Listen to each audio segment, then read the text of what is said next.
Bonjour, je m'appelle Federico Montagno et aujourd'hui je vais parler un peu des Confessions de l'auteur Jean-Jacques Rousseau.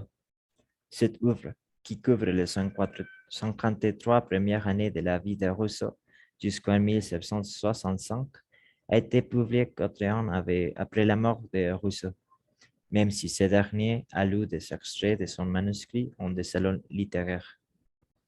Le texte a été publié en 1782. Alors, je vais lire deux paragraphes que j'ai choisis pour les analyser. J'étais né presque mourant. On espérait peu de me conserver. J'apportais les germes d'une incommodité que les sangs ont renforcée et qui maintenant ne me donne quelquefois des relâches que pour me laisser souffrir plus cruellement que d'une autre façon. Une sœur de mon père, fille aimable et sage, prit si grand soin de moi qu'elle me sauva.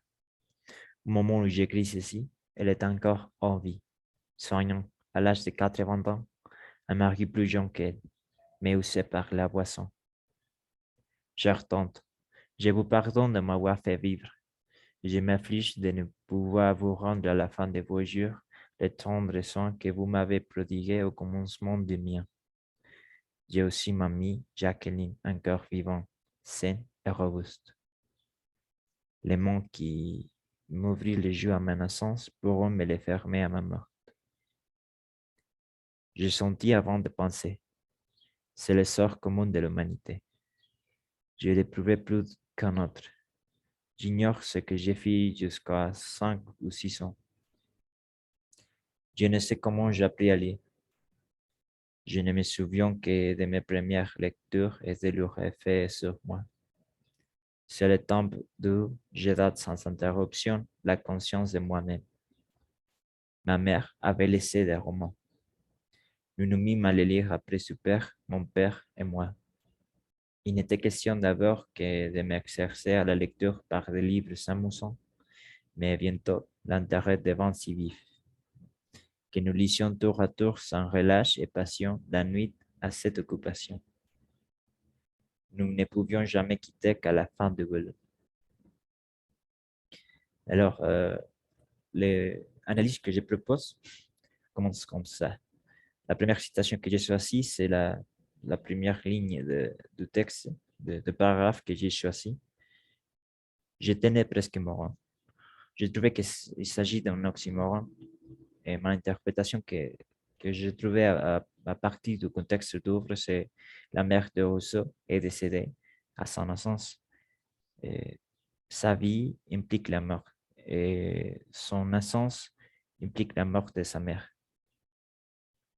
J'ai apporté le germe d'une incommodité que les sangs ont renforcé. Il s'agit d'une métaphore parce que c'est clair qu'on ne parle pas d'un germe littéral, mais il y a toujours, le Rousseau, il y a toujours été marginalisé et cela s'est aggravé au fil des ans, c'est ce qu'il veut dire. Pour me laisser souffrir plus cruellement d'une autre façon. Il s'agit d'un hyperbole. Sa vie est difficile, mais il se considère comme une victime de la vie. Il y a ici une exaltation de l'individualité du Rousseau. Une sœur de mon père, fille aimable et sage. Les adjectifs sont au centre de la phrase, mais la description est une manière compliquée de dire tante. C'est une sœur de mon père et pas ma tante. Ça démontre son affection avec sa tante. Rousseau reconnaît les valeurs de sa tante qui était sa figure maternelle. Au moment où j'écris ceci, elle est encore en vie. Il s'agit d'une ellipse, une ellipsis. On rappelle à la nostalgie, mais cette nostalgie, c'est en rupture avec le temps de la narration. On passe de l'enfance de Rousseau au moment où il écrit ceci.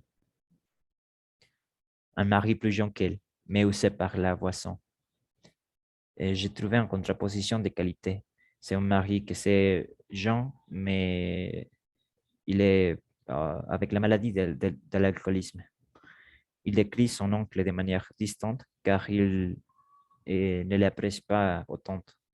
Il ne dit pas mon oncle, mais il dit un mari plus jeune qu'elle, la sœur de mon père. Il y a un éloignement avec l'oncle. Chère tante, je vous pardonne de m'avoir fait vivre. Le temps verbal et l'interlocuteur sont changés. Ici, Rousseau s'adresse à sa tante. On peut voir qu'il il ne s'adresse pas au lecteur. Et je m'afflige de ne pouvoir vous rendre à la fin de vos jours les tendres soins que vous m'avez prodigués au commencement de mien. Et cette époque, le début de sa vie, la vie de Rousseau, et la fin de la vie de sa tante s'opposent.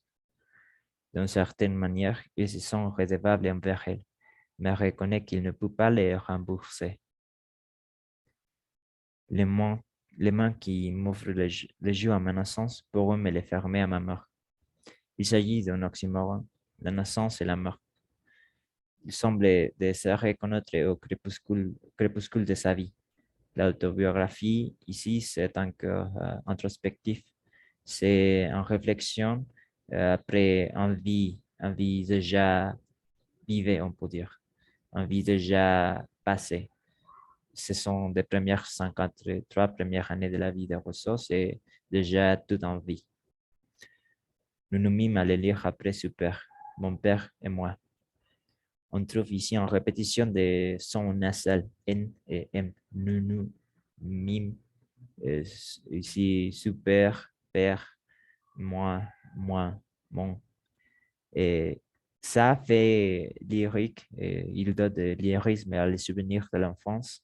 Et je crois que c'est pour évoquer la rêverie, c'est évoquer les sentiments d'un souvenir que c'est presque un rêve.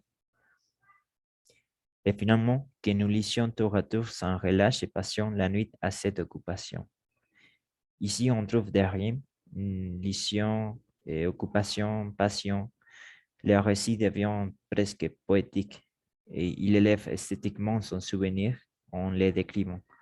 Et sans le dire, on sent que ce furent des moments de bonheur de sa vie.